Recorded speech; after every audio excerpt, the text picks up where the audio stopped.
제가 기도하고요. 바로 저희 본격적으로 습관나무 일기 오리엔테이션 진행하도록 할게요. 하나님 감사합니다. 이렇게 귀한 성경 공부의 시간을 우리 모두에게 허락하시고 하나님의 말씀 앞에 성경 66권을 우리가 온전하게 알고 또한 귀하게 정리하는 이 시간 앞에 서게 하시니 감사합니다. 어느 누구 하나도 그냥 왔다 그냥 가는 성도님 없게 하시고 이 귀한 시간 하나님 앞에 온전히 그 말씀 앞에 엎드려짐으로 깨닫는 은혜로 함께해 주시옵소서. 66권의 모든 성경의 이야기가 한눈에 보여지게 하시고 그 숲이 우리들 마음 가운데 깊숙하게 자리 잡을 수 있도록 인도해 주시옵소서. 살아계신 예수님의 이름으로 기도합니다. 아멘. 신앙생활 지금 다 10년 이상씩 하지 않으셨습니까? 그쵸? 우리 김연아 집사님이 신앙생활 얼마나 하셨습니까? 연수가 얼마나 되시나요? 시집 와서 28살 됐어요. 와. 좀 선배이신 데였어요. 네네네. 여기 와서 좀 다녔던 그렇군요. 어쨌든 교회라는 곳을 뜰을 밟은 그 첫 해가 20대였다는 말씀이시잖아요. 거. 네. 와, 그렇죠. 우리 김정숙 집사님은 한 지금 한 몇 년 차 정도 되실까요? 37년. 와, 37년. 와, 그렇군. 우리 원방장 원사님은 한 지금 몇 년 차 정도? 유치부 때부터 다녔어요. 네. 네, 그랬는데 이제 중간에 한 10년 동안 병맥이 있었어요. 아, 네네네네네. 그리고 나서 이제 이 부평주택으로 오시면서, 네. 신동교회에서 지금 30. 와, 이야, 다 30년이 넘으셨어요. 우리 윤희 집사님은 지금 몇 년 차시죠? 저도 7살때 받았다고 중간에 안 다니고 내가 그것까지 합하면 30년. 아, 지금 다 10년, 20년, 30년, 어떤 분들은 뭐 40년 막 이렇게 되는 분들이 계세요. 신앙의 연수가 결코 짧지 않습니다. 근데 이제 우리가 오랫동안 신앙생활을 했어요. 그렇다면 한번 우리가 지금 성경 공부하려고 또 모인 거니까 과감한 질문 한번 드려볼까요? 우리 윤희 집사님이 30년 넘게 신앙생활을 했어요. 그렇죠? 뭐 공백기 다 포함해서. 그러면 많은 설교를 들으셨겠네요. 엄청 많이 들으셨겠네요. 그렇죠? 그러면 우리가 알고 있는 뭐라 그러는 건가요? 분위기 갑자기 제가 해가지고. 제 목소리가 실이랑 이거에 반응을 잘하더라고요. 그쵸? 뭔 얘기했지? 우리 오랫동안 말씀을 들었을 겁니다. 네. 우리 손민 집사님. 네. 안녕하세요. 서울 공부하는 겁니까?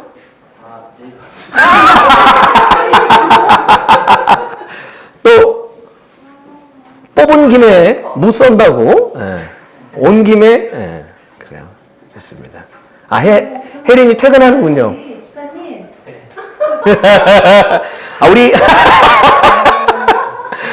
우리 디모데 구역은 또 계획을 가지고 있습니다. 네네. 또 어린 자녀를 또 두었기에 혜나 안녕. 잘 가. 그래요. 그럼 우리 윤희 집사님 참 많은 설교를 들으셨을 것이고 또 나름 또 성경 공부 우리 교회에서 제자반 사역자반 다 하셨죠. 그렇습니다. 그러면 한 가지 제가 부탁 하나 드려볼게요. 성경 창세기부터 계시록까지 한번 쭉 정리해서 이야기해 보실 수 있을까요? 시험은 잘 기억이 안 나는데. 그죠? 사실 수십 년을 다녔어요. 근데 내가 보고 있는 성경에 대한 전체 스토리를 정리를 하기가 어렵죠, 사실. 그쵸? 이게 과연 맞는 걸까?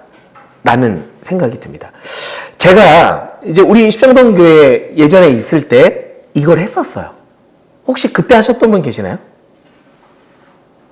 그때 하셨던 분은 다 안 계시는군요. 어디 가셨지? 네. 15주 코스를 한번 했었던 적이 있습니다. 물론 통성경은 아니었고 다른 교재였어요. 그게 이제 저한테도 되게 큰 도전이었습니다. 저는 이 성경을 쭉 66권의 모든 이야기를 스토리로 묶는 그 세미나를 참석했던 게 제 지금까지도 신앙의 엄청난 격변이었어요. 도전이었고 충격이었습니다. 그렇게 성경을 오랫동안 봤고 설교도 많이 들었고 심지어는 신학생으로 학교를 다니고 성경을 배우고 있는데 누군가가 저에게 당신이 알고 당신이 믿고 있는 성경이 어떠한 이야기인지 나에게 설명해 주시오. 라고 하면 자신 있게 입이 떨어지지 않는 현실인 거죠. 우리가 이제 말씀을 무조건 다 기억하고 무조건 다 설명할 수 있어야만 신앙이냐 그런 건 아닙니다. 그 얘기를 하는 게 아니라 우리가 적어도 오랫동안 신앙생활 했다면 우리가 회사를 10년 이상 다녀도 내가 10년 동안 한 일에 전문가가 되잖아요. 그러니까 하다못해 익숙해지잖아요. 그렇죠? 근데 오랫동안 말씀을 듣고 이런저런 성경 공부도 하고 훈련도 받았다고 하지만 우리가 알고 있는 이 성경의 이야기를 쭉 정리하기가 쉽지 않다라고 한다면 한 번쯤은 다시 한번 또 생각해 볼 필요가 있지 않을까라고 여러분께 화두를 던지고 싶었습니다.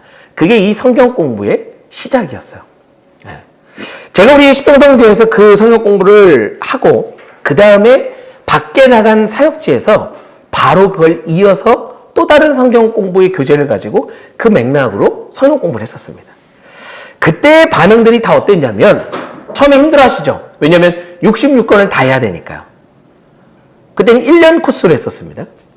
1년 코스로 성경 구약부터 신약까지 창세기부터 요한계시록까지 쫙 했어요.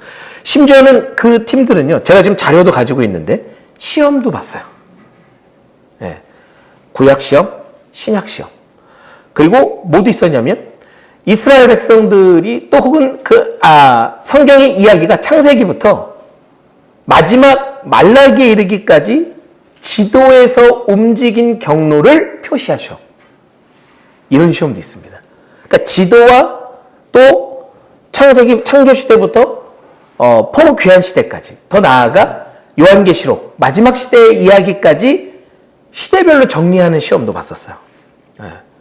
그렇게 해서 몇 점 이상씩은 통과, 미만은 탈락까지도 했었습니다. 그렇게 타이트하게 한번 진행도 해봤었거든요. 물론 이제 많은 성도님들 대상으로도 성경 공부를 했었습니다. 근데 다들 반응이 나중에 어땠냐면 이런 성경 공부를 한 번도 받아본 적이 없다는 거예요. 다 메시지, 단락단락, 주제 이런 성경 공부는 많이 해봤는데 성경을 전체로 쭉 정리하는 성경 공부를 한 번도 접해보질 못했다는 거예요. 근데 이게 한번 정리를 하고 나니까 그 다음에 설교를 들을 때 저거 무슨 시대 무슨 이야기를 배경으로 펼쳐지는 내용이지 라고 하는 것이 전제가 된다는 거예요. 그게 전제가 된다는 게 왜 중요하냐? 말씀을 이해하는데 엄청난 도움이 됩니다. 네, 엄청난 도움이 돼요. 우리가 지난번 몇 주 전에 금요기도회 때 스가랴 말씀을 나눴습니다. 스가랴. 여러분 스가랴가 활동했던 시대의 배경이 뭔지 아십니까? 그때 한번 말씀도 드렸었는데 자신 있게 크게 얘기하시죠. 지금 우리 엄방자 권사님 뒤에서 한 여인이 포로시대라고 이야기를 하셨어요. 우리 또 진문정 집사님이 또 이 성경 박사시지 않습니까? 또 말씀 많이 하시는데 무슨 시대였죠? 포로시대. 원숭이도 나무에서 떨어질 때가 있다. 포로시대가 아니라? 그렇죠. 포로 귀한 시대였습니다. 자, 그러면 이 포로 귀한 시대라는 것까지는 알아요. 그렇다면 성경 전체, 구약의 전체 흐름의 그 가운데 포로 귀한 시대가 무슨 의미를 가지고 있는가까지 우리가 알고 그 스가랴의 메시지가 어떤 의미로 전해진 것이다를 연결시킬 수 있다면 또한 그것이 신약에도 메시지가 이어지고 있다는 것을 우리가 전체적으로 통으로 이 성경의 구조를 알 수 있다면 여러분들이 주일날 설교를 듣거나 아니면 여러분 유튜브로도 설교 말씀 많이 들으시죠? 그런 걸 들을 때 그게 어떤 맥락인지를 알고 들을 수 있다는 거예요. 그러지 못하면 그냥 거기서 전해지는 교훈 정도로는 들을 수 있겠죠. 아니면 내가 늘 들었던 신앙의 언어가 들리면 그건 또 잘 들리고 그걸 우리는 좋은 설교다라고 얘기할 거예요. 이 성경 공부를 하고 나면 모든 설교가 좋습니다. 왜요? 모든 게 다 들리거든요. 그리고 이 배경을 내가 알고 듣기 때문에 재미가 있습니다. 들리고 재미가 있고 마음에 심어져요. 당연히 우리 신앙은 잘할 수밖에 없겠죠. 그래서 저는 오전반에서도 말씀을 드렸는데 이 성경 공부는 필수다라고 이야기합니다. 이거 들으면 좋아요. 아, 이거 들으면 나빠요. 이런 좋고 나쁘고의 문제가 아니라 당연히 해야 할 필수 코스다라고 말씀을 드려요. 제가 이따가 창세기부터 우리는 지금 오늘 이 시간에는 구약에 대한 전체 정리 이야기만 여러분과 나눌 거예요. 그리고 이제 신약에 들어갈 때 또 신약에 대한 전체 개관을 하고 스토리텔링을 할 겁니다. 제가 이 간단한 오리엔테이션의 진행을 마치고 창세기부터 말라기까지 쭉 스토리텔링으로 풀어서 이야기를 여러분께 드릴 겁니다. 그러면 그 이야기를 잘 들으시고 그 흐름이 어떻게 이어지고 있는지를 여러분이 파악하시면 돼요. 그리고 이제 다음 주부터 본격적으로 창조시대 원역사라고 하는 그 이야기를 여러분과 구체적으로 나눠갈 것입니다. 준비되셨죠? 자, 이제 본격적으로 여러분과 나눠보도록 하겠습니다. 앞에 화면을 봐주시면 좋고요. 여러분 책에 있는 내용이기도 합니다. 근데 이제 버전이 제가 가지고 있는 거하고 여러분 거하고 조금 달라서 구조가 좀 다를 수 있지만 내용은 똑같아요. 그래서 그냥 제 설명을 들어주시면 좋겠습니다. 우리 같이 함께 성경 예능에서부터 쭉 한번 같이 읽어볼까요? 보이십니까? 네. 네, 한번 같이 읽어보겠습니다. 시작! 성경에는 대략 2000년의 시간과 1500곳의 공간 그리고 5천년의 인간들을 있습니다. 성경에는 태초부터 종말까지 아브라함부터 예수님까지 2000년의 시간이 쓰러진 동시로 들어있습니다. 그리고 성경 속의 안식년, 기념절기와 유월절, 오순절, 초막절, 명절이 반복되며 또한 주전 8세기 선지자 아모스, 호세아, 이사야, 미가 등 동시대 사람들의 시간이 가로축이 공시로 들어있습니다. 성경에는 1500곳의 공간이 들어있습니다. 성경서 공간의 약속의 땅 가나안에서 땅끝까지 하나님의 이름을 두려워 지정하시며 하나님의 사람들이 나아갈 방향으로 제시된 곳입니다. 근데 한마디로 무슨 소리냐? 성경은요, 구성되는 구성 요소가 몇 가지가 있다는 거예요. 첫 번째, 시간입니다. 성경에 시간이 등장하죠. 그리고 두 번째, 장소입니다. 장소. 어떠한 장소가 등장하죠. 시간과 장소, 시간과 공간이 등장한다는 거예요. 그리고 그 시간과 공간 속에 누가 있습니까? 사람, 인간이 있다는 거죠. 네. 쉽게 얘기하면 그거예요. 지금 여기 보니까 2000년이라는 시간, 1500곳의 장소, 5000명의 사람, 그게 이야기인 거예요. 시간과 공간과 사람.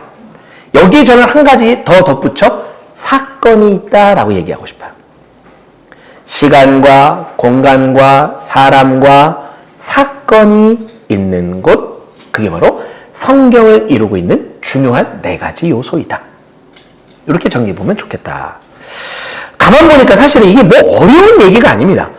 지금 성경이 시간과 공간과 사람과 사건이 있다 했어요. 근데 우리들이 사는 지금 이 시점도 똑같은 네 가지 요소가 그대로 적용되지 않나요? 한번 실제로 해볼까요? 시간.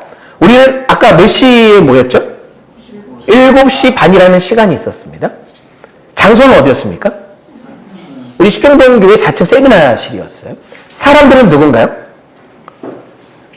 우리 저녁반 친구들, 친구들이 아니죠. 저녁반 성도님들. 그렇죠?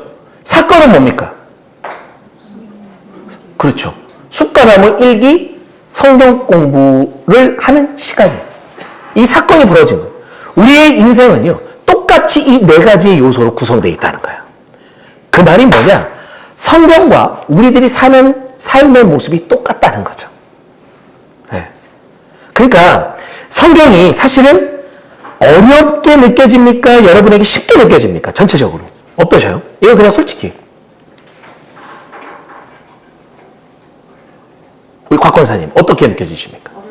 어렵게 느껴지십니까? 우리 김비라 권사님은 어떻게 느껴지십니까? 어려워.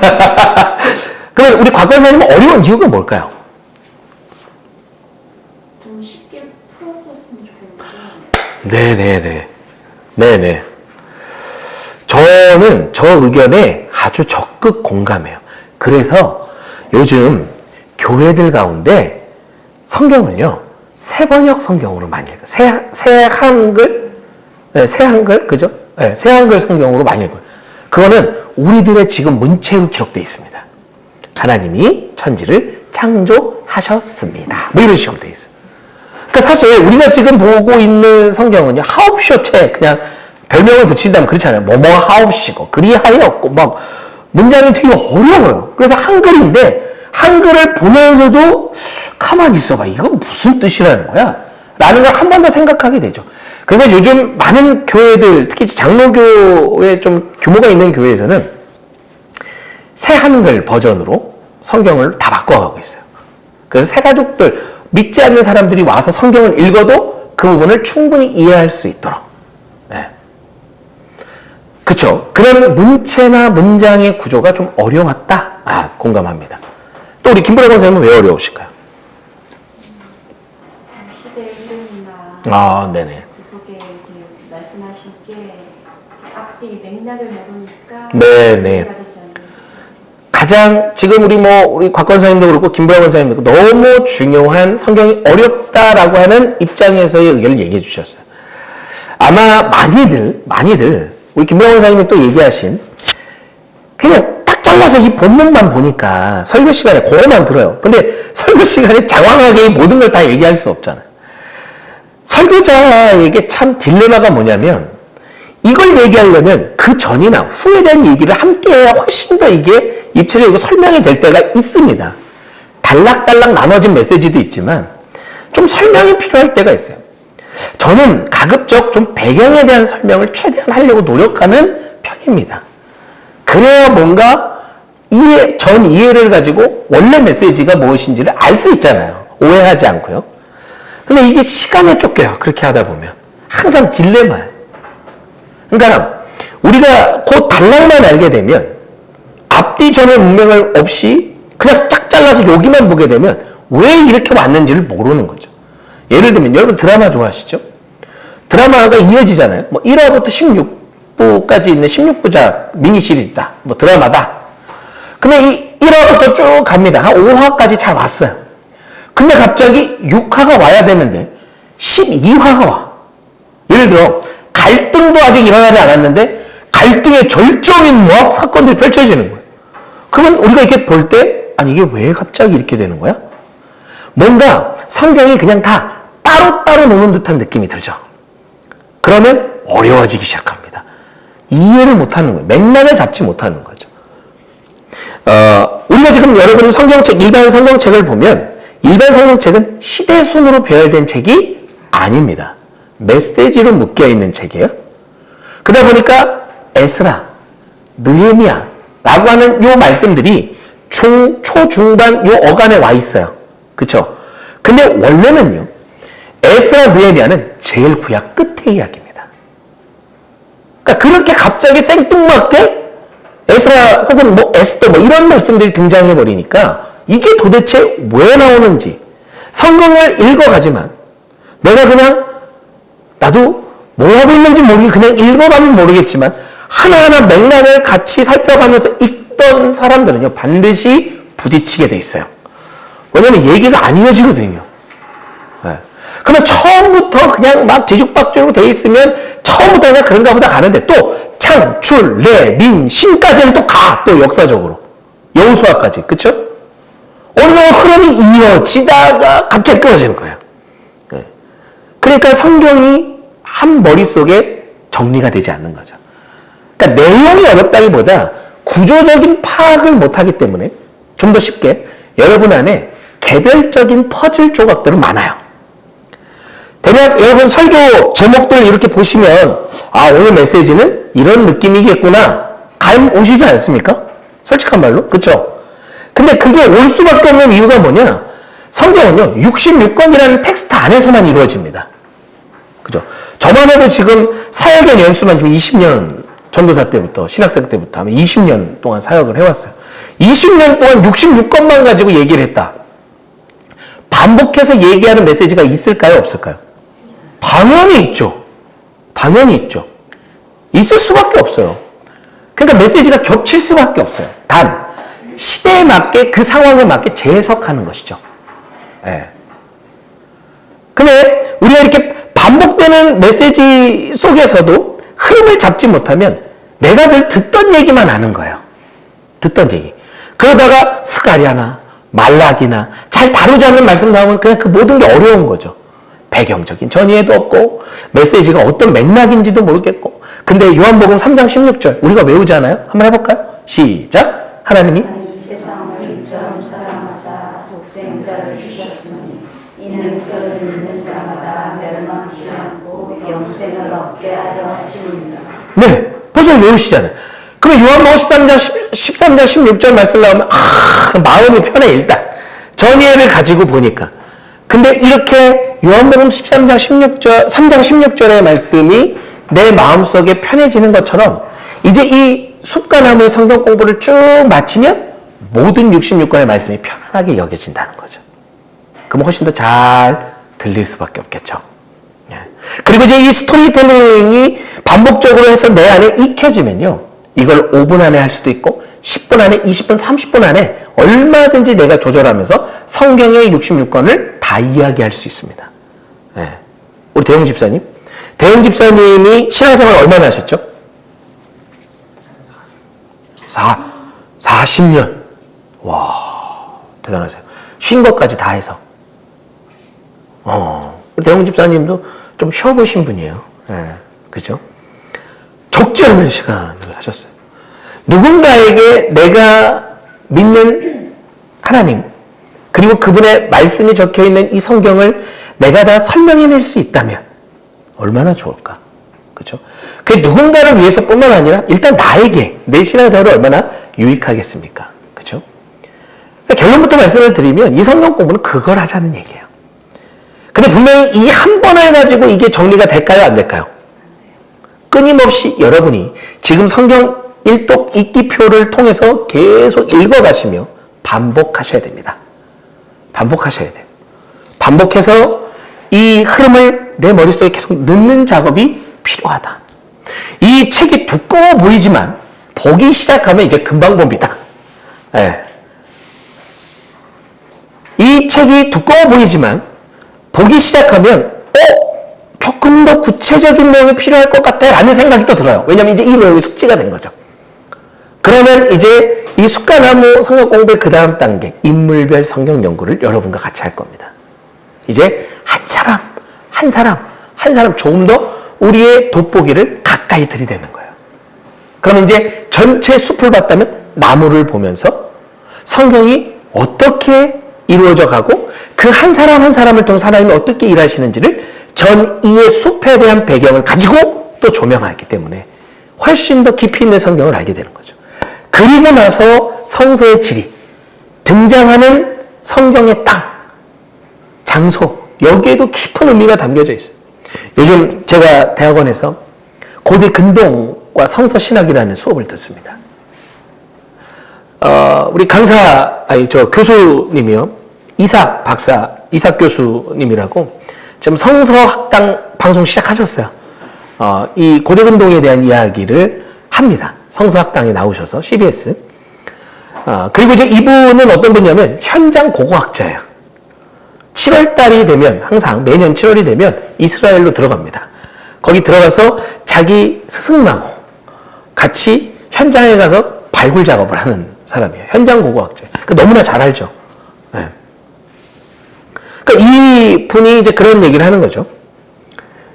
내가 이 고고학자로서 지금 이렇게 활동을 하고 있는데 알면 알수록 그 장소에 직접 가서 예수님이 서셨던 그 장소에 나도 직접 서서 예수님이 바라봤던 그곳을 나도 바라보면 내가 과거에 알고 있던 성경의 말씀이 훨씬 더 실제적으로 다가온다는 그럴 수밖에 없겠죠. 우리 대웅 집사님에게 저 땅끝마을 해남에 대해서 한참 설명을 해요. 근데 그렇게 설명하는 것과 직접 가서 해남 땅의 공기를 들이마시며 그 해남 바다를 바라보고 거기에 서서 보는 그때의 감격 비교할 수 있을까요? 백문이 불여일견인 거예요. 그렇게 성서의 지리를 통해서 우리가 알고요. 그 다음에 성지순례 한번 가자는 거죠. 그러니까 우리가 이런 작업들을 마치고 그 성경의 땅에 가본다면 훨씬 더 깊이 있는 이해와 감동이 있지 않겠는가. 그것이 우리 신앙생활에 꼭 한 번 정도는 있어야 되는 시점이 아닌가라는 것이죠. 네. 우리가 그냥 하나님을 이론으로만 듣는 것으로만 끝나기 때문에 우리 안에 남거나 내 삶을 살아내는 데 있어서도 어려운 거예요. 기억도 잘 안 나고. 근데 이 전체의 숲을 정리하고 그 다음에 나무를 보고 세부적인 것들을 내가 그때 이제 하나하나 쌓아가면요. 이게 진짜 내 안에 입체적으로, 사실적으로 분명하게 채워지는 것이죠. 그렇기 때문에 이 성경 공부는요. 필수다라고 다시 한번 힘주어 말씀을 드리고 싶습니다. 자, 지금 이제 바로 이어서요. 성경이 어떠한 흐름으로 이어져 있는가. 여러분 교재에 보시면 성경의 처음과 끝, 시작과 끝에 대한 그 이야기가 적혀 있죠. 그게 뭐냐면 창세기부터 요한계시록까지 각 권에 쓰여진 시작과 끝을 기록한 거예요. 이거 오늘 지금 여기서는 하지 않겠습니다. 네, 굳이 하지 않아도 돼요. 이거는 여러분들이 가셔서 보시거나 별도로 참고하시면 됩니다. 지금은요, 이제 제가 창세기부터 또 말라기에 이르기까지 구약의 전체 이야기를 스토리텔링으로 한번 쭉 정리하고 그 다음에 우리 이 시간에 대한 나눔하고 그리고 이 시간을 마치도록 하겠습니다. 저를 봐주십시오. 자, 이제 지금부터 들어갑니다. 구약의 전체 정리입니다. 하나님이 세상을 어떻게 하셨죠? 창조하셨습니다. 며칠 동안 창조하셨을까요? 자, 6일이다. 7일이다. 자, 7일이다라고 얘기하시는 분은 왜 7일입니까? 뭐라고요? 집사님? 자신 있게 얘기하시기 바랍니다. 쉬시는 그날까지 합쳐서 그렇대요. 쉬시는 그날까지 합쳐져서 조금 더 구체적으로 그 어떤 의미일까요? 안식일까지. 안식일까지 맞습니다. 창조는요 7일이에요. 왜냐? 쉼이라는 것도 하나님 만드신 거예요. 그죠? 그 전까지는 쉼이라는 개념이 없었죠. 아무것도 없었어요. 계속 하나님은 일하셨고 만들어내셨어요. 그리고 마지막에 쉼이라고 하는 것 또한 창조하신 거예요. 왜? 우리를 위해서. 달려가! 그러나 때로는 멈춰서 앉을 때도 있어야 돼 라는 거죠. 네. 그러니까 하나님의 이 창조하심이 얼마나 신묘막측하고 얼마나 디테일한가를 우리는 알 수 있는 겁니다. 이제 다음 주 원역사를 다룰 때 이 창조 이야기를 할 거예요. 좀 더 구체적으로 다룰 겁니다. 그렇게 창조 6일 혹은 7일에 하나님이 쉬시며 모든 창조를 마치셨습니다. 그렇게 창조를 하시면서 하나님이 인간에게 약속하신 게 하나 있어요. 그리고 하지 말라고 얘기하신 게 있었습니다. 뭐였죠? 하나 또 질문 하나 드려볼게요.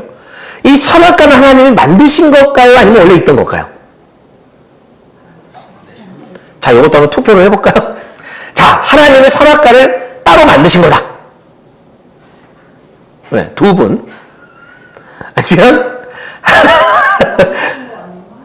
뭐 만드신다고 생각하시면 손 드시면 돼요. 네, 뭐 틀린다고 해가지고 뭐 우리 반장님 교재가 만들지 않습니다. 고민하고 있어요. 무슨 고민이요? 반장을 안 해야 될 것 같아요. 지금 빠꾸는 없습니다. 빠꾸 없어요. 예. 만약에 안 하시려면 누구 하나 세우고 나가셔야 돼. 교장 선생님. 우리 안 계시니까. 반장 위치로 뽑았다고.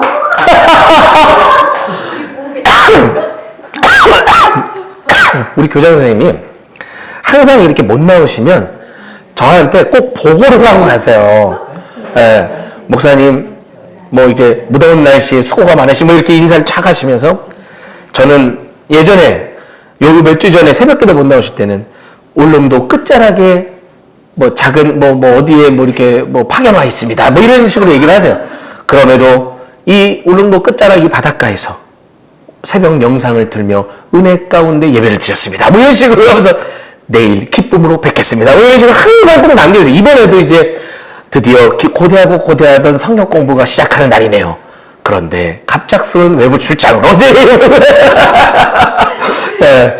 근데 이제 교장 선생님이 지금 이제 거의 은퇴 마지막 시점이시라 좀 많으신가 봐요. 네. 그래서 급작스러운 외부 출장도 많고 마지막 좀 뭔가 정리하는 좀 그런 시간들이라고 하시더라고요. 그래서 좀 양해를 구한다. 제가 이 말씀 드리는 건 교장 선생님은 교장 선생님이 별로 지금 일 때문에 불가피하게 좀 빠질 수 있는 상태이다라는 거. 그러므로 우리 엄방장 권사님의 대체자로 온전치 않다. 저도 막 할머니가 돼서 그렇죠. 네. 우리 다시 한번 정신통일을 하고 시작을 해야 될 것 같아. 시작부터 흔들리면 안 됩니다, 여러분. 네. 제가 갑자기 생각을 해보니까 목사님이 오전에 그 반장이 시켰다고 그랬는데 아무리 생각을 해도 뭘 하겠다고 나선 사람이 없을 것 같은 거. 그래요? 네. 있었습니다. 물론 피는 안 튀겼어요. 단독 출마했습니다. 네, 그러니까 왜 거짓말을 아니, 근데 피 튀기는 분위기였어요. 근데 아무도 들지는 않고 대답을 안 하고, 그래서 김택수 집사님이 단독 출마를 했습니다. 그러니까 그분은 이제 기다린 거죠. 누군가가 또 하기를. 그러나 아무도 하지 않게, 나구나! 이렇게. 아무튼 좋습니다. 어디까지 하기에다 갑자기 얘기가 나왔는지. 손 들라고 얘기했었죠. 선악과를 만드신 것까요? 원래 있는 거를 지명하신 것까요? 자, 만드셨다. 네, 우리 정원 집사님, 꼭 그렇지. 우리 김은혜 집사님, 긴지 아닌지, 오케이? 드신 건가요? 네, 드셨어요. 오케이, 자, 만드신 거다. 선악과를 따로. 네, 우리 진문영 집사님 한 번 더. 자, 없으시면 하나, 둘, 셋, 좋습니다. 자, 지명하신 거다. 뭐냐면 지명하신 거예요. 하나님이 선악과를 따로 만드신 게 아닙니다. 말씀에 뭐라고 하죠? 동산 중앙에 있는 나무를 가리키셨어요. 그러니까 선악과에서 중요한 포인트는 뭘까요? 이 얘기를 하고 싶어서 얘기한 거예요. 뭘까요?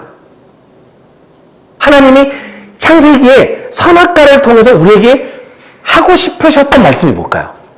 성경은 이걸 봐야 되는 거예요. 뭐였을까요? 순종. 그쵸? 하나님 말씀을 순종하라는 거예요. 근데 왜 선악과의 장소, 위치를 얘기하시면서 그걸 굳이 언급을 하셨잖아요. 그죠?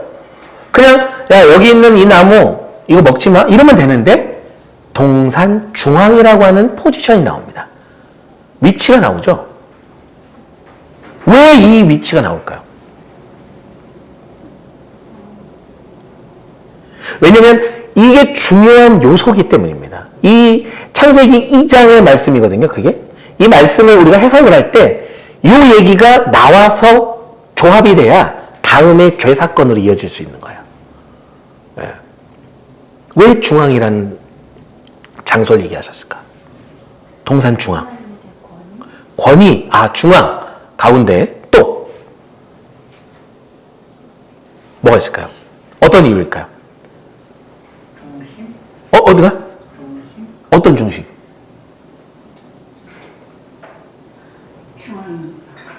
중앙이니까 중심. 그러니까 뭐 어떤 중심? 뭐 중심을 잡아야 된다 뭐 이런 건가요? 어디서나 다 보이는 거. 그렇죠. 어디서나 보이는 곳이에요. 어디에서나 마주할 수 있는 곳. 그 무슨 소리냐? 니네가 어느 곳을 동서남북 다니더라도 늘 이것을 마주할 거야. 그러면 그것을 마주한다는 건 뭡니까? 하나님의 약속과 마주할 거야 라는 뜻이에요. 먹지 말라고 했다라고 하는 것을 볼 때마다 기억하라는 거예요.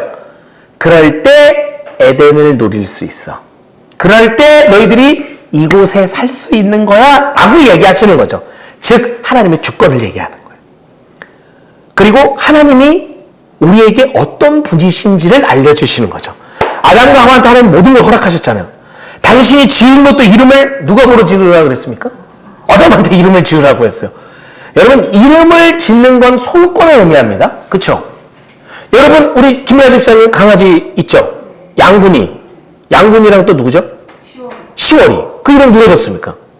양군 이름이 좋아지고 휘주가 짓고, 10월에는 할머니가 지금 할머님이 짓고. 예. 지금 예를 들어서 제가 그 양분이한테 아톰이라고 제 스스로가 적어줬어요.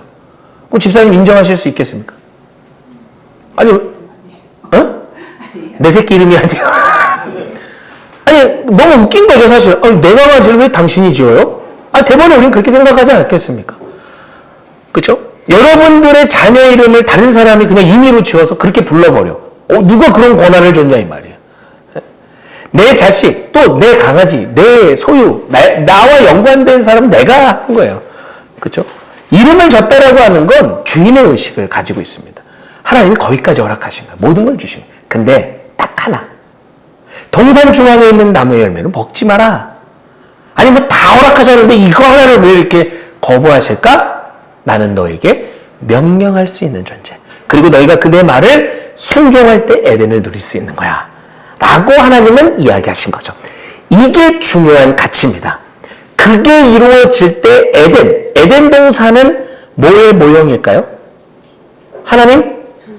천국, 하나님 나라의 모형이에요. 하나님은 즉 이 모든 세상을 왜 만드셨냐? 하나님의 나라로 만드신 거예요. 그렇죠? 요한계시록은 뭘까요? 그 하나님의 나라가 무너졌잖아요. 우리 때문에, 우리 인간의 죄 때문에 붕괴가 됐잖아요. 그걸 다시 회복하시는 마침표를 찍으시는. 그러니까 즉 창세기와 요한계시록은 같은 맥락으로 읽으셔야 돼요. 이해가 되십니까? 실제로 중첩되는 메시지가 정말 많이 있어요. 네. 샌드위치 구조라고 하죠. 위아래로 다 싸고 있는. 결국 성경은요, 하나님의 나라와 하나님 나라의 완성. 그 사이에 우리가 살아가고 있는 겁니다. 그럼 우리가 지금 이 성경 공부를 함에 있어서 한 가지의 중요한 맥을 잡고 그 기조를 가지고 가려고 하는데 그게 뭐냐? 하나님 나라예요. 성경은요, 하나님 나라의 관점으로 푸는 책입니다. 그래서 이 하나님 나라의 관점으로 풀 때 키가 하나 있어요. 열쇠가 하나 있어요. 그게 뭐냐? 예수 그리스도예요. 예수 그리스도. 이제 하나님 나라의 관점으로 예수 그리스도를 통해 하나하나를 풀어갈 때 이게 열려가는 놀라운 경험들을 여러분 하실 것이고 그 열려가는 시대와 성경이 정리가 됨으로써 보여지는 것이 반드시 있을 줄 믿습니다. 자, 창조하셨어요. 그런데 인간이 불순종했죠. 그 불순종하면서 인간이 타락하게 됩니다. 여러분, 아담과 하와가 불순종하면서 나타났던 첫 번째 증상이 뭔지 아십니까? 뭐였죠? 숨었어요. 이게 죄의 속성입니다. 감춰요. 드러내지 않아요. 그렇게 숨어버린 그들을 향해 누가 오셨습니까? 하나님이 직접 찾아오셨어요. 이게 복음입니다. 이게 지금 창세기 안에 이미 성경에 진행될 모든 구조를 다 가지고 있는 거예요. 죄된 우리 지난 주일날 요한복음 13장 13절에 15절 기억나시죠? 예수님이 제자들의 발을 씻기셨어요. 근데 베드로가 나 이거 못합니다. 어찌 제 발을 예수님이 씻기십니까? 그러니까 예수님 뭐라고 하십니까? 내가 너 발 안 씻기면 너와 나는 상관이 없다라고 얘기하세요. 그 말은 뭐냐? 너의 죄, 너의 그 더러움을 씻길 수 있는 건 나밖에 없어. 근데 내가 너희를 안 씻겨? 그럼 너희랑 나랑 상관이 없는 존재가 되는 거야. 라는 거죠. 아담과 하와가 숨어버렸어요. 그들이 할 수 있는 건 거기까지였어요. 우리의 한계입니다. 인간의 한계죠. 죄를 우리 스스로 벗어날 수 있다 없다? 없다는 얘기를 하는 거예요. 창세기는 그런 어떤 판타스틱한 이런 구조의 이야기가 아니라 이런 메시지를 담고 있는 책입니다. 이걸 봐야 돼요. 그래야 논란도 없고 흔들림도 없고 이단 이거 창세기 가지고 엄청 장난질 많이 하지 않습니까? 요한계시록 가지고 장난 많이 하죠. 원래 그런 의미로 쓰여진 책이 아닙니다. 이런 복음 하나님 나라의 관점으로 상징적인 사건들을 통해서 보여주는 거예요. 알라는 거예요. 성경을 시작하는 첫 번째 페이지 아닙니까? 하나님 나라의 관점으로 시작해야 된다는 이야기를 창세기에서는 하고 있는 것이다. 그렇게 해서 하나님이 아담과 하와의 죄를 징벌하셔 에덴 동산에서 쫓겨내시죠. 근데 그냥 쫓겨내셨나요? 그 가죽옷의 이야기가 창세기 3장 21절에 나옵니다. 그들에게 가죽옷을 지어 입히셨어요. 그렇죠? 그리고 그들이 쫓겨나요. 그리고 창세기 4장에 대해서 어떤 이야기가 펼쳐지죠? 가인과 아벨 이야기. 가인과 아벨 이야기의 가장 중요한 핵심 내용이 뭘까요? 예배, 제사. 그렇죠. 근데 보세요. 아담과 하와가 처음 창조되었을 때 하나님 앞에 제사 지냈나요? 안 나오죠. 그럼 무슨 뜻일까요? 그리고 나서 가인과 아벨은 하나님 앞에 뭘 드려요? 제사를 지내요. 이게 무슨 차이일까요? 그렇죠. 하나님이 처음에 우리는요, 죄가 없는 존재를 만드신 거예요. 제사를 드릴 필요 없어요. 회개를 할 필요가 없어요. 우리한테는 죄가 없었으니까요. 그냥 우리가 하나님을 직접 독대할 수 있었고 함께 할 수 있었어요. 그런데 창세기 3장 이후 사건에 가인과 아벨의 이야기가 등장하면서 제사 이야기가 등장합니다. 그 말은 뭡니까? 제사 제도를 통해 하나님과 인간이 하나가 될 수 있는 길이 되었다는 거예요. 근데 그 제사도 가인은 지금 누구 마음대로 드립니까? 자기 마음대로 드려요. 그래서 아벨을 죽입니다. 그 아벨이 죽고 난 이후에 다시 하나님이 그 가정에 자녀를 하나 주시죠. 그 이름이 뭐죠? 세 번째 아들이라고 해서 셋입니다. 맞나요? 농담입니다. 네. 네. 세 번째 아들이라서 셋은 우리나라 말이잖아요. 그렇죠? 네, 전혀 아니에요. 전혀 아닙니다. 네. 어쨌든 셋을 주세요. 그리고 이 셋을 통해서 쭉 자손이 이어집니다. 믿음의 대가 이어져요. 그래서 누구까지 가나요? 노아까지 얘기가 나가는 거예요. 근데 이 이후에 또다시 인류가, 그렇게 해서 번성된 인류가 또다시 죄를 짓죠. 하나님은 어떤 마음을 먹으십니까? 그 인류를 향한 심판을 계획하십니다. 뭘로? 물로. 그래서 노아를 지목하셨어요. 그리고 노아에게 뭘 만들라 했죠? 방주를 만들라 했습니다. 여러분 그거 아십니까? 방주를 만든 시기가 얼마나 될까요? 자, 120년이다.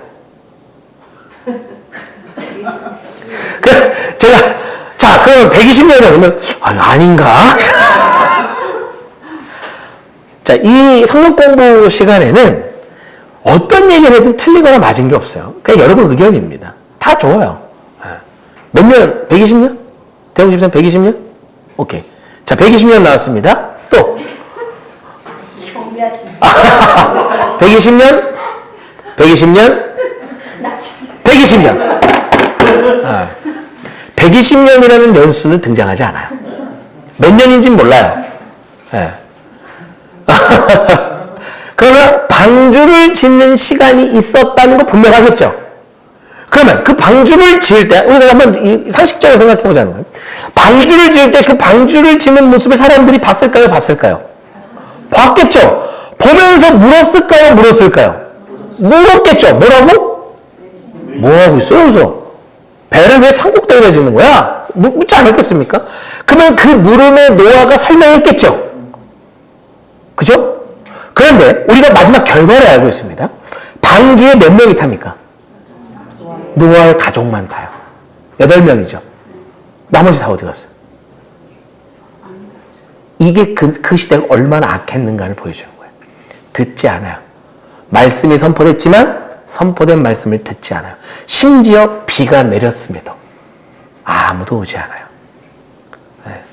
그렇게 하나님은 이 땅을 비로 심판하십니다.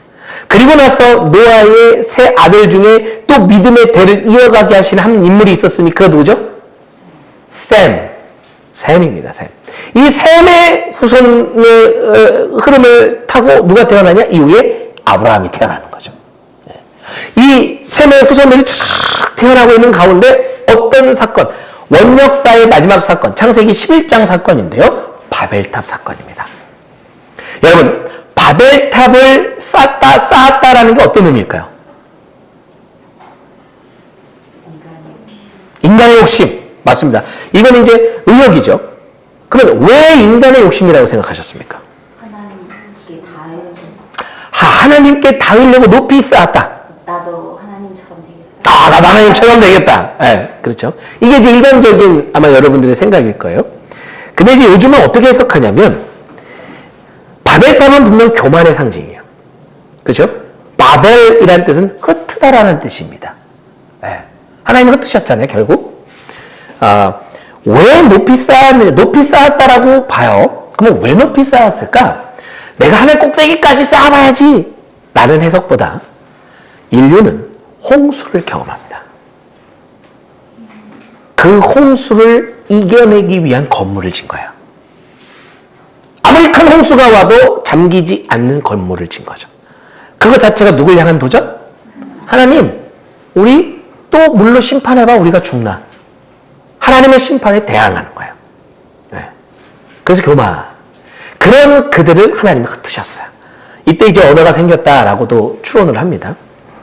그렇게 흩으셔서 각자의 또 삶을 살아가는 삶이 이어지다가 이제 정말 이스라엘이라는 나라를 하나님이 구체적으로 계획하시는 1단계가 진행이 됩니다. 그러면서 누가 등장합니까? 아브라함. 그러면서 족장 시대가 시작이 되는 거예요. 앞서 창조 시대가 마무리가 됐어요. 창세기 11장까지. 12장 어간 넘어가면 이제 아브라함이 등장하죠. 족장의 시대가 열립니다. 아브라함을 선택하셔서 그 아브라함을 통해 누가 태어납니까? 이삭이 태어납니다. 이삭을 통해 누가 태어납니까? 야곱이 태어납니다. 야곱을 통해 누가 태어납니까? 요셉이 태어납니다. 자, 앞선 창조 원역사의 이야기를 4글자로 정리해 볼게요. 따라해 봅시다. 창타홍벨. 다시 한번. 창타홍벨. 이 창타홍벨만 하면 창조 시대의 흐름은 다 깨신 거예요.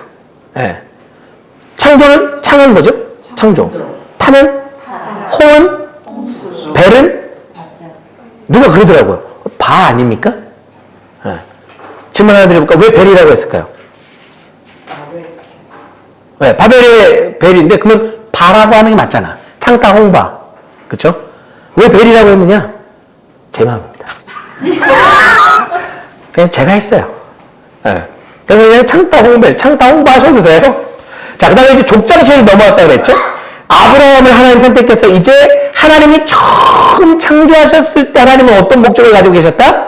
하나님의 나라. 그쵸? 하나님의 나라. 우리, 구호 안 외쳤죠? 제가요, 심사숙고하면서 구호를 만들었습니다. 진짜 3일 동안 고민했습니다. 여러분, 이 구호 하나 만드는 게 정말 어려운 거더라고요. 자, 저를 한번 아싸? 저를 한번 따라해봐 주시기 바랍니다. 통으로 읽는 성경. 통으로 읽는 성경. 통으로 읽는 성경. 통으로 읽는 성경. 통하는 하나님 나라. 통하는 하나님 나라. 기가 막히지 않습니까? 국민 여러분, 반응이 어쩜 이렇게 건조하시지? 오늘 저녁반이가 건조하네. 자, 한번 끝까지 해볼까요? 통으로 읽는 성경, 통하는 하나님 나라. 시작! 통으로 읽는 성경, 통하는 하나님 나라. 다시 한번, 3번만 한번 외쳐볼게요. 시작! 통으로 읽는 성경, 통하는 하나님 나라. 통으로 읽는 성경, 통하는 하나님, 마지막, 통으로 읽는 성경, 통하는 하나님 나라. 이 통이라는 키워드를 가지고 한번 만들어 봤습니다. 통으로 읽는 성경, 통하는 어떤 나라? 하나님 나라. 이게 우리가 이 성경 공부를 할 때 절대로 놓쳐서는 안 되는 가장 중요한 키워드예요. 뭘 하든지 간에 우리는 하나님의 나라를 대입시킬 겁니다. 네. 하나님이 처음 창조를 하신 목적 무엇 때문에? 하나님 나라. 그러면 노아의 홍수를 일으키신 그 심판은 무엇의 회복? 하나님 나라. 바벨탑에서 사람들을 흩으신 이유는 어떤 목적 때문에? 하나님 나라. 그렇죠? 아브라함을 선택하셨나요? 그 아브라함을 선택하시는데도 하나님은 어떤 목적? 아브라함을 통해 하나님 나라. 네. 이게 중요한 키워드예요. 그래서 하나님이 이 모든 것들을 시작하셨어요. 그리고 지금도 하고 계신 겁니다. 아브라함부터 요셉까지 따라해봐 주시기 바랍니다. 아이야요. 한 번 더. 아이야요. 그래서 창세기 50장을 8글자로 정리합니다. 창타홍벨 아이야요. 시작. 창타홍벨 아이야요. 네. 끝이에요. 이게 창세기 이야기입니다. 창타홍벨 아이야요. 그러면 이 아이야요, 아브라함, 이삭, 야곱, 요셉 이렇게 되는 거죠. 그 요셉의 이야기를 끝으로 창세기가 마무리가 됩니다. 그리고선 가나안 땅을 배경으로 이루어졌잖아요. 지금 그쵸? 그 가나안 땅에서 장소가 이동이 됩니다. 어디로 이동됩니까?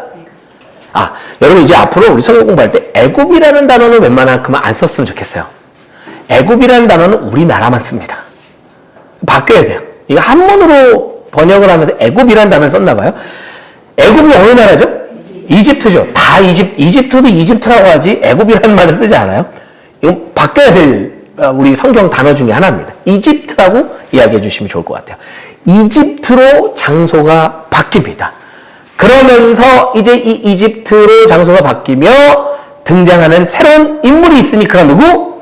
모세입니다. 그래서 출애굽 광야 시대가 열리기 시작하는 거죠. 네. 요셉을 팔아넘겼어요. 팔아넘긴 그 이집트에서 요셉은 13년간 노예로 살다 총리까지 올라갑니다. 13년 동안 일어난 일이에요. 총리가 되어서 자기의 가족, 야곱의 가족 몇 명? 70명을 고센 땅으로 모셔와 그곳에 살게 하죠. 그렇게 400여 년이 시간이 흘러갑니다. 근데 여러분 이거 좀 이상하지 않나요? 뭐가 이상하냐? 총리의 가족이잖아요. 그의 후손들 아닙니까? 근데 왜 핍박을 했을까요? 그렇죠. 맞습니다. 그렇다면 또 하나 이상한 게 있어요. 이집트 왕조에서 요셉을 총리로 등용한다? 요셉은 어느 나라 사람입니까? 히브리 사람이잖아요. 그 다 이방민이에요. 이방민족이죠? 근데 어떻게 그렇게 중요 요직에 이방민족을 세울 수 있었을까? 이집트 왕조가 아니었어요. 그렇죠. 맞습니다. 정통 왕조가 아니었어요. 힉소스 왕조라고 합니다. 인류 역사 속에 나오는 왕조예요. 힉소스 왕조였어요. 그러면 이 힉소스 왕조는 어떤지 그들도 나그네였습니다. 자기들 오랜 조상이 정착해서 이집트에서 털을 닦고 있다가 대권에 진입을 해 정권을 잡은 거죠. 네. 그러니까 정통 이집트 혈통을 가진 사람들이 가만히 있을까요? 혹시 털을 타면 그냥 이놈의 나그네 인간들, 이 이방족 속들을 어떻게든 몰아내려고 눈에 쌍심지를 키고 바라봤을 거라는 거죠. 그러는 가운데 이 요셉이 다 죽고 성경은 뭐라고 기록하냐? 요셉을 아는 이가 없었다. 모르는 왕이 등장하게 됩니다. 그건 뭐냐? 쿠데타가 일어나요. 그게 이집트 18대 19대 왕조입니다. 이거는 정통 왕조예요. 정통 왕조. 그러면서 히브리인들을 바라보니 이들이 엄청나게 인구가 불어나는 거예요. 처음에 야곱의 가족이 몇 명이 왔다고요? 70명. 약간 부족 사회의 구조이죠. 그게 약 400년 동안 몇 명을 봅니까? 260만. 장정만 60만이었다라고 카운터를 하잖아요. 그 당시에 한 가구당 가정 기준을 평균을 잡으면 4명의 1인 가구가 됐어요. 그러면 이걸 계산을 하면 대략 한 240에서 260만 정도가 된다는 거예요. 어마어마한 민족으로 발현이 이루어지죠. 근데 이 모든 것 또한 하나님의 계획 속에 있었을까요? 있었어요. 무엇을 위해서? 하나님의 나라를 위해서. 네. 이스라엘 백성들을 이집트라는 틀 안에 가둬서 다른 부족이나 다른 민족이 침범하지 못하도록 막아주신 거예요. 근데 이제 그 안에 강력한 압박과 불어나는 인구를 억제하기 위한 이집트 왕조의 핍박이 있었던 거죠. 그래서 엄청난 건물을 짓고 엄청난 노역을 시킵니다. 그러는 가운데 하나님이 누굴 지목하셨다? 모세를 지목하셨다. 그리고 그 모세가 요게벳이라는 그 어머니 그 나라에 태어나게 되고 그때 마침 아이들을 다 죽이는 명령이 떨어졌잖아요. 그 아이를 갈대 상자에 역청을 발라 상자에 담아서 나일강에 띄우죠. 그 나일강에 띄웠던 그 아기를 담은 갈대 상자가 어디로 갑니까? 이집트 왕궁의 공중의 뜰로 갑니다. 그 공주가 그 갈대 상자에 있는 히브리 아이 모세를 건져요. 그래서 모세 이름의 뜻은 건짐을 받다라는 뜻입니다. 근데 이것도 좀 이상하지 않나요? 아니 어떻게 이집트 정통 공주가 히브리인인 이 모세를 자기 양자를 삼았을까요? 이제 이런 거예요. 이 개연성. 그냥 그랬대 하고 끝나는 게 아니라 왜 그랬을까? 분명히 역사적인 사실이라면 이유가 있었을 텐데. 그렇죠?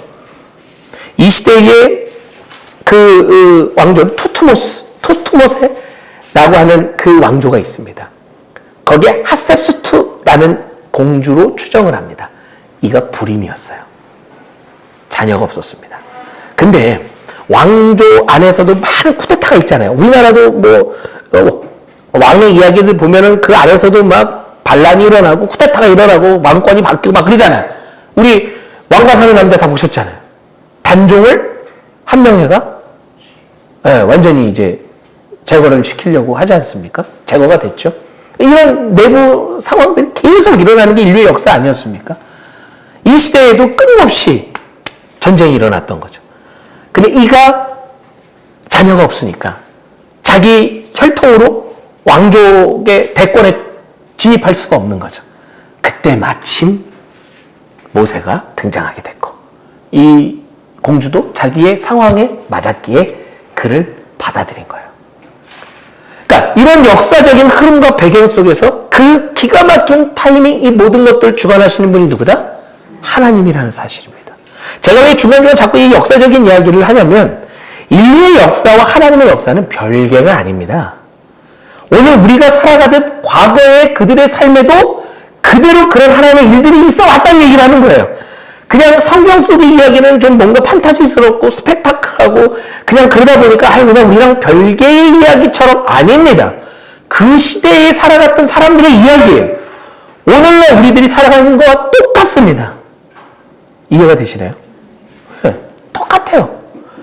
그런 상황과 환경 속에 하나님이 개입하셔서 모세가 이집트 왕궁에 들어가게 되죠.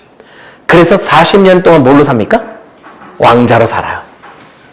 그러다가 이집트 병사를 하나 죽이고 도망 나오죠. 그리고 나서 미디안 광야에서 또 몇 년을 삽니까? 40년. 그러면 그의 나이 80세 때 하나님이 콜링 부르셨어요. 여러분 모세가 쓴 시편이 있는 거 아세요? 90편. 맞습니다. 시편 90편. 거기에 사람의 날수에 대한 이야기를 하죠. 보통은 70이요, 뭐 강건하면 80이라, 뭐 이제 이런 얘기가 있어요. 그럼 지금 모세가 몇 세에 부름을 받았다고요? 그러면 모세 스스로는 어떤 시점이 왔다라고 생각했을까요? 죽을 때가 됐구나. 근데 하나님이 그때 부르셨어요. 하나님의 타이밍과 우리의 타이밍은 절대적으로 다르다. 그러니까 모세가 처음에 하나님이 부르셨는데 그 하나님의 현현 앞에서 간다 못 간다? 못 간대. 그것도 참 모세도 대단해. 아니 그렇잖아요. 떨기나무 가운데 하나님의 현현이 임재했어요. 그 음성까지 들린 거 아니에요. 물리적인 그 현상이 들린 거잖아요. 오감으로. 그렇잖아요. 근데 안 가겠다고 얘기하는 모세도 대단한 것 같아. 그죠? 근데 하나님이 아론을 붙여주시고 증거를 보여주시잖아요. 지팡이가 뱀이 되게 하고 손을 넣었다가 빼니까 문득병을 넣었다가 다시 넣었다가 빼니까 나가는 거죠. 결국 모세가 이집트로 들어가게 되고 그곳에서 몇 가지 재앙? 10가지 재앙을 일으키게 되죠. 그 10가지 재앙, 왜 10가지일까요? 네? 그렇죠. 그 이집트인들이 섬기는 우상입니다. 네. 결국엔 그 우상이 그들에게 주는 것은 무엇이다? 집에 가시는 거 아니죠? 추워요. 아, 추워서. 아, 네네. 바람 바로 밑에 계셨네요. 네. 그 우상이 그들에게 주는 건 뭐다? 재앙이라는 거예요. 그러니까 어떻게 해라? 돌아서라는 거죠. 사실 바로왕이 그 이집트의 황제가 어느 재앙에 무너집니까? 장자의 죽음. 결국 자녀가. 그래서 후대에 역사학자들이 평가하는 하나의 입장 중에 어떤 얘기가 있냐면 이 제국들이 나중에 등장하잖아요. 페르시아, 바벨론, 아수르 이런 대제국들이 등장합니다. 근데 여기에 이집트가 낄까요? 못 낄까요? 못 낍니다. 여러 가지 조건의 이유가 있어요. 근데 그 중에 하나를 뭘로 드냐? 이 10가지 재앙 마지막 장자의 죽음으로 인해 그 이집트 안에 모든 장자들이 다 죽은 거예요.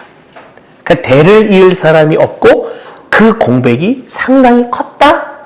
그래서 이집트의 경제가 무너지기도 하고 엄청난 재난이 있었다. 이렇게 추론하고 이야기하는 학자들도 있습니다. 네. 그날만큼 큰 이펙트가 있었어요. 결국 황제는 그 장자의 죽음에 꼬꾸라집니다. 그러면 처음부터 그걸로 때리면 되는 거 아니에요. 근데 하나님이 9가지를 주신 이유는 그들에게도 돌아서라. 그리고 이스라엘 백성들에게도 당신이 누군지를 보여주신 사건이었다. 결국 무엇의 회복을 위해서? 하나님 나라를 위해서. 그래서 그렇게 출애굽을 하게 됩니다. 그러면서 시작되는 게 이제 광야 이야기죠. 민수기입니다. 광야 이야기. 광야에서 그들은 38년 6개월을 헤매입니다. 그러다가 결국 모압 평지, 가나안을 목전에 둔 모압 평지에 도착해요. 아, 참 모세가 엄청난 고생했을 거예요. 그렇죠? 이스라엘 백성들이 그 광야에서 물 내놓으라고, 그 광야에서 고기 내놓으라고.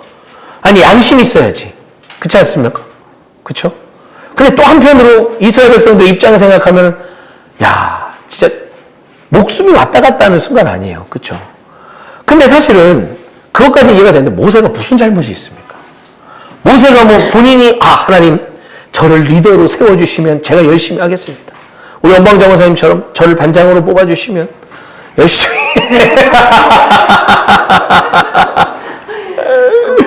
그 아니야. 그렇게 한 것도 아니라 그냥 하나님이 강권하심을 부르신 거 아니에요. 그죠? 우리 원방장원사님을 제가 강권하심으로 이렇게 반장의 사명을 주어진 것처럼 그런 부분들이 있었잖아요. 모세도 억울하죠, 사실은.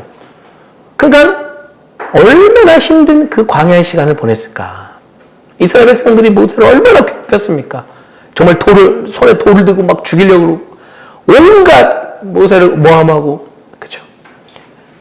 그렇게 모세가 가나안 땅 앞에 그 모압 평지에 도달했을 때 모세는 가나안 땅에 들어가나요, 못 들어가나요? 못 들어갑니다. 그래서 뒤에 선정된 후계자가 있었어요. 그게 누구였죠? 그게 여호수아입니다. 여호수아 1장을 보니까 하나님이 여호수아에게 두려워하지 말라, 두려워하지 말라, 두려워하지 말라. 몇 번 얘기했다? 3번을 얘기합니다. 그 말은 여호수아가 지금 무슨 상태? 몹시 두려운 상태. 왜 두려웠을까요? 질문. 왜 두려웠을까요? 여호수아는 왜 두려웠을까요? 뭐가 두려웠을까요? 군사교육도 안 받았는데 선거를 해야 되니. 군사교육도 안 받았어요. 맞아요. 노예 생활 400년 하고 38년 6개월 동안 캠핑 생활 했는데 무슨 군사훈련이 뭐가 어디 있겠어요? 먹은 건 다 뭐예요? 만나밖에 없는 거예요. 만나. 가끔 매출하기 있긴 했지만 그게 뭐야? 그쵸? 이게 뭐야? 당나라군대도 이거보단 잘할 것 같아. 이거 어떻게 해? 그 두려웠어요. 또 하나는 뭐냐? 이스라엘 백성들의 모습을 모세 지근 옆에 있으며 다 본 거예요. 아니 근데 갑자기 모세가 그런 거죠. 어느 날 여호수아 나 이제 가. 어디 가십니까? 하나님이 오래. 갑자기요? 갑자기 오래. 나 아직 몸도 쌩쌩하고 근데 그냥 하나님이 나 오래. 그러니까 잘 부탁해. 정말 그냥 진짜 이렇게 급격하게 체인지가 되고 모세는 바람처럼 사라집니다. 여러분 그거 아세요? 모세의 무덤이 발견이 되질 않습니다. 모세가 어디 묻힌지를 아무도 몰라요. 하나님이 철저히 감췄어요. 저는 이 모세를 생각하면 진짜 불꽃 같다라는 생각을 참 많이 합니다. 정말 불꽃처럼 사역하고 정말 순식간에 꺼져버린 불씨처럼 사라져버렸어요. 자기는 없었어요. 하나님의 사명만 감당하고 그는 철저히 사라집니다. 네. 그리고 나서 이제 남겨진 여호수아. 그 여호수아가 이제 어디 정복을 들어갑니까? 가나안 정복을 들어가게 되죠. 가나안 정복 들어갈 때 두렵습니까? 안 두렵습니까? 두렵죠. 첫 번째 마주한 그 성이 어떤 성? 여리고 성이었어요. 이 여리고 성을 함락하는데 하나님이 솔루션, 방법을 제시합니다. 어떤 방법이었습니까? 네. 하루에 한 바퀴씩 며칠? 6일 동안. 그렇죠? 그리고 마지막 7일째는 7바퀴. 총 몇 바퀴? 13바퀴를 뱅글뱅글 도는 거예요. 그게 방법이에요. 우리야 아멘, 아멘. 와 하나님 너무 놀라운 방법이십니다. 하지만 여러분이 만약에 그 당시 이스라엘 백성이라면 그걸 그냥 아멘으로 받을 수 있을까요? 잠깐만요 하나님 뭐 지금 그 말도 안 되는 얘기입니까? 돌아버리겠네 진짜. 거기 어떻게 뺑글뺑글 돈다고 그게 함락이 됩니까?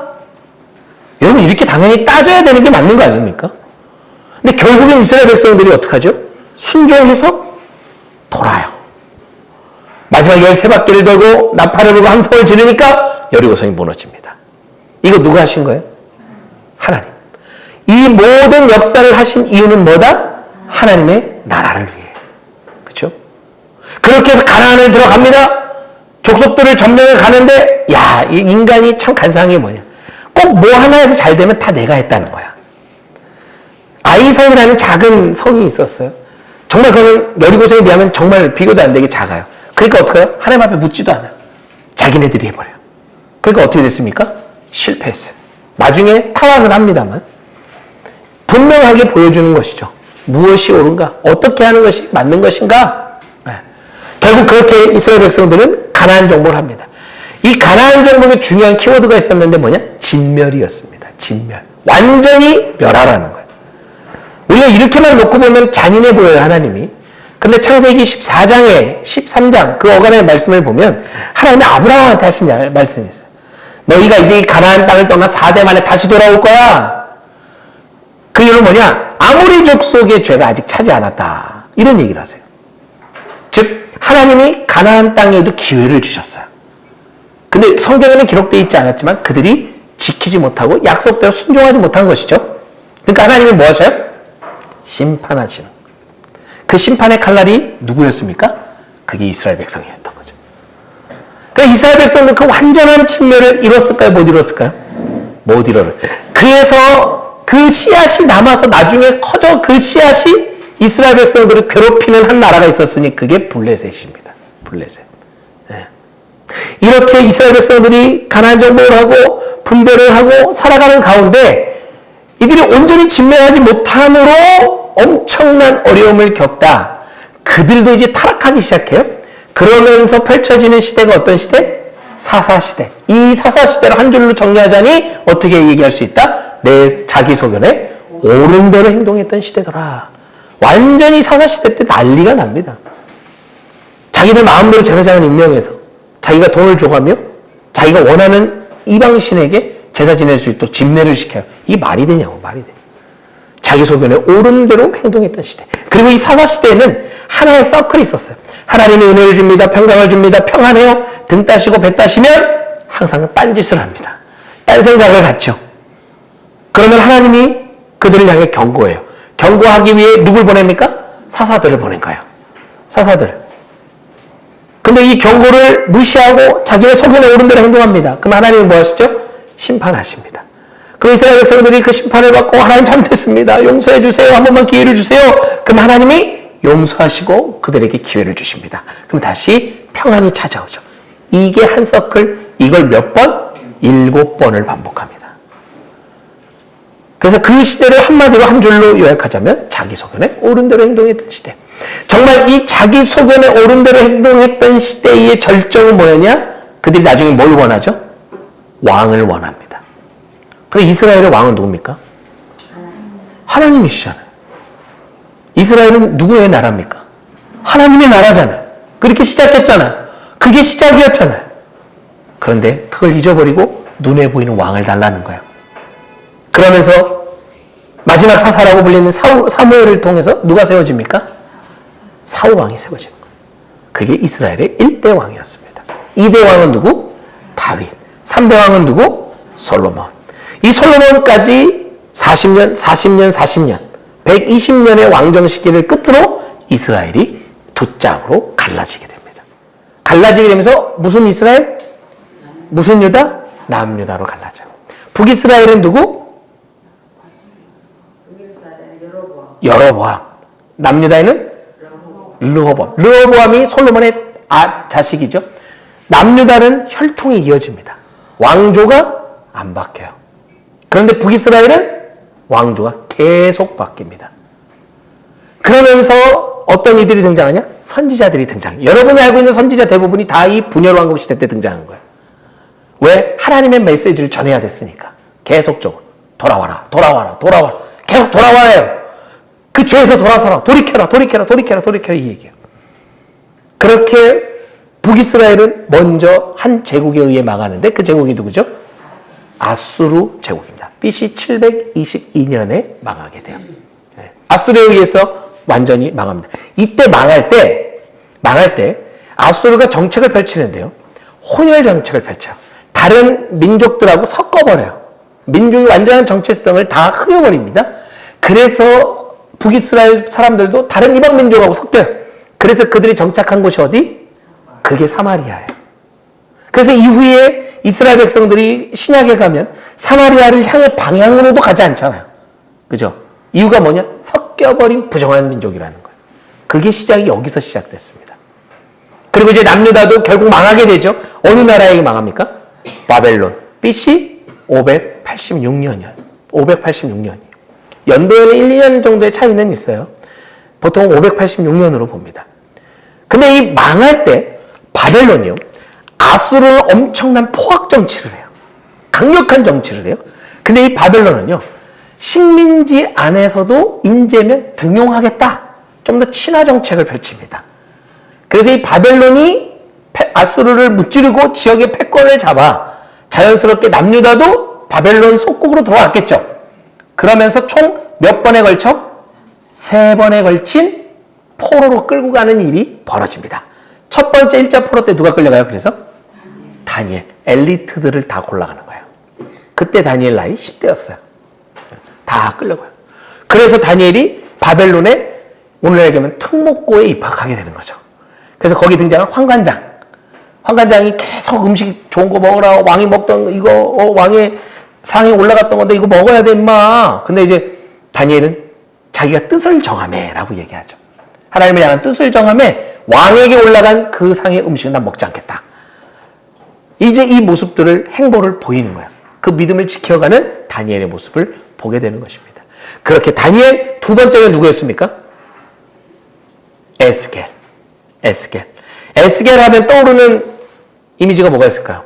우리 작년도 표이기도 했는데 내가 여호와인 줄 알리라 하면서 이야기했던 에스겔 37장 가장 대표적인 환상, 마른 뼈의 환상이죠.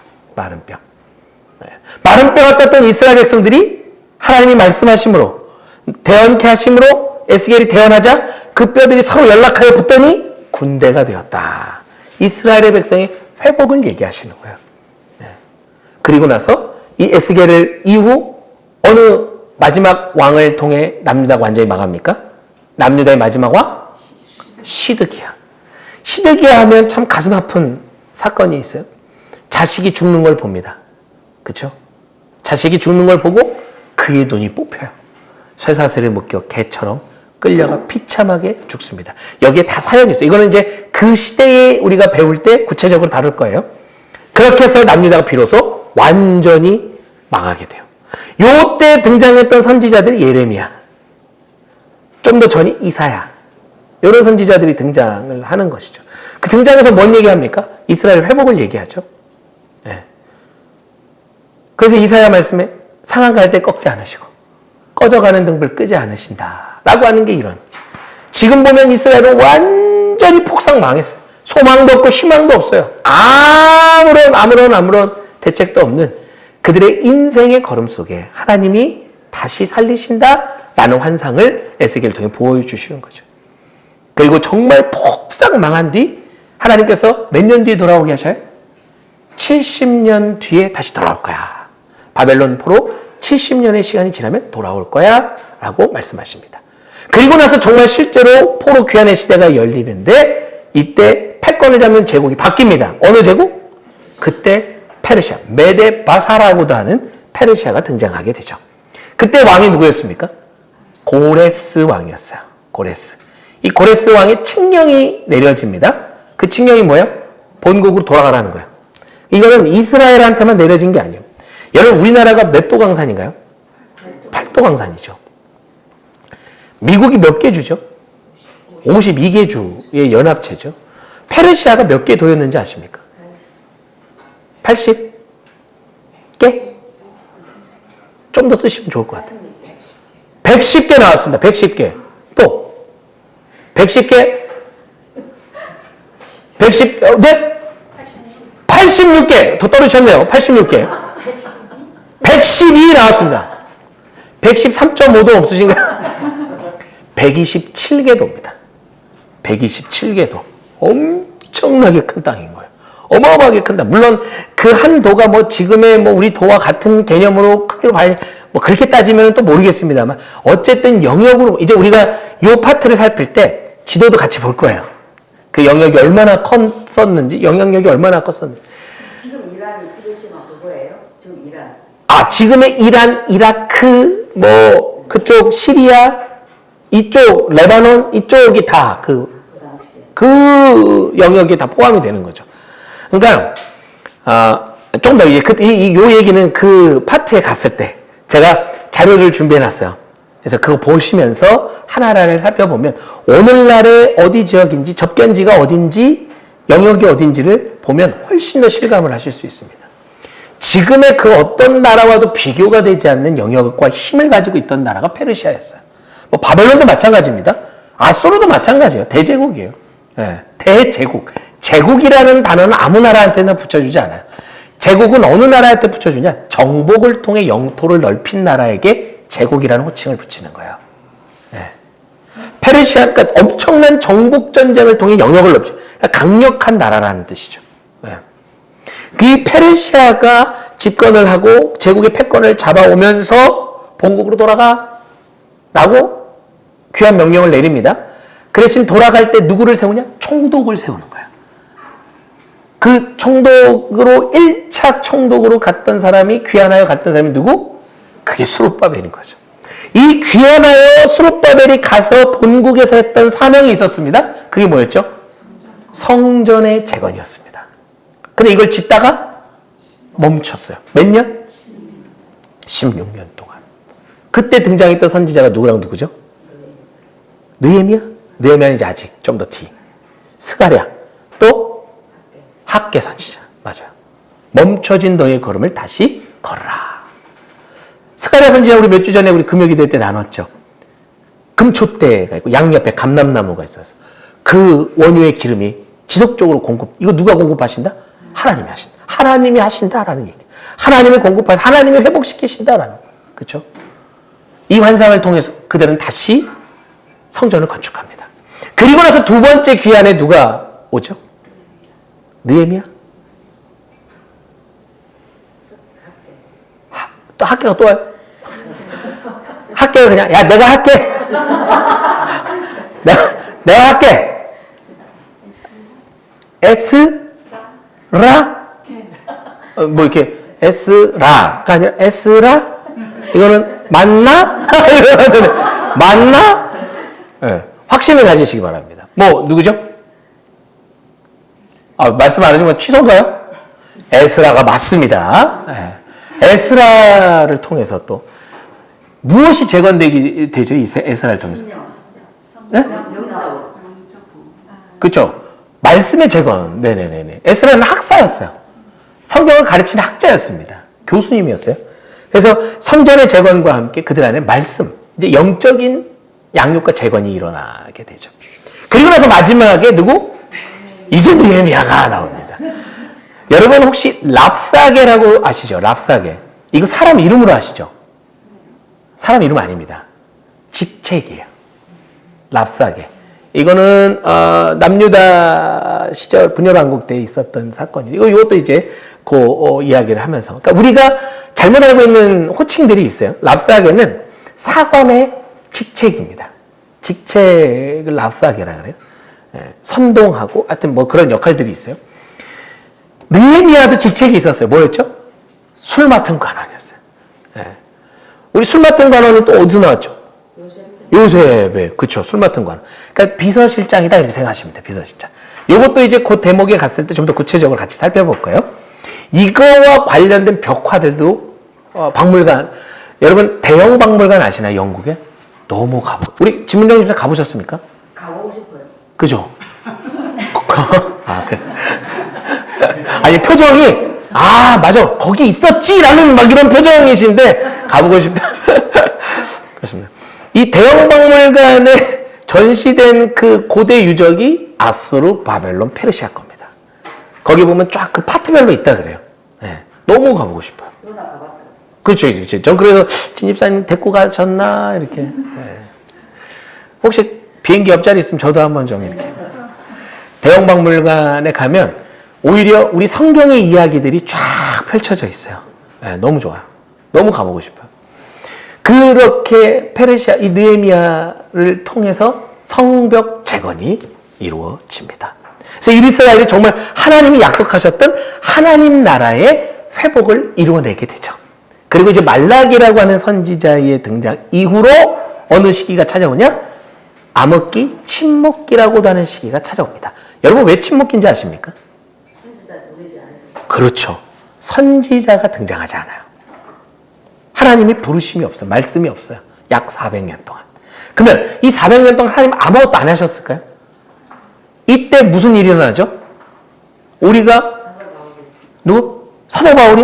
로마 길을 내는 그렇죠. 제국들이 또 계속 등장해요. 이때 등장하는 유명한 왕이 있어요. 30대의 젊을 때 요절한 왕. 누군지 아십니까? 알렉산더요. 알렉산더. 헬라. 이 마케도니아 지역을 점령하고 엄청난 파죽지세의 대제국을 이루었던 왕 알렉산더. 그리고 나서 이후에 등장하는 나라가 로마입니다. 로마. 이 로마가 지역의 패권을 잡은 뒤에 그 시점에 누가 오신 거예요? 그때 예수님이 오신 거예요. 이제 역사적인 이 암흑기 중간기에 대해서도 여러분과 같이 역사적 사료를 가지고 살펴볼 겁니다만 그 예수님이 오시는 시점이 왜 로마인가에 대한 이야기도 추론해 볼 거예요. 근거를 가지고. 그때 이제 아까 진 집사님 말씀하셨던 것처럼 그 당시에 이제 길이 나게 되죠. 모든 길은 로마로 통한다. 전쟁, 왕의 대로를 닦기 시작합니다. 전쟁 대로를 닦다 보니까. 그게 근데 뭐로 쓰입니까? 나중에? 전도의 길이 됩니다. 예. 그리고 헬라라고 하는 그 문화로 통일이 되면서 언어가 하나가 돼요. 그래서 신약 성경 무슨 언어로 돼 있죠? 헬라어로 돼 있어요. 네. 이 모든 과정과 모든 흐름이 그냥 일어난 게 단 하나도 없다는 거예요. 이런 문화, 그런 시점, 저런 상황, 모든 진짜 하루 1분 1초까지 하나님이 세팅하시고 하나님이 계획하시고 하나님이 이끌어 가셨다라고 밖에 설명이 되지 않는 오히려 그것밖에 우리가 인과관계를 얘기해 볼 수 없는 상황들이 우리가 살아가는 인류의 역사더라. 오늘의 삶이더라라는 거죠. 그래서 이 성경을 쭉 함께 살펴보면 우리가 오늘 사는 삶의 의미를 발견하게 됩니다. 우리 오늘 시간 좀 같이 기도했으면 좋겠습니다. 진행되는 이 시간 여러분 스스로를 위해서 기도했으면 좋겠는데요.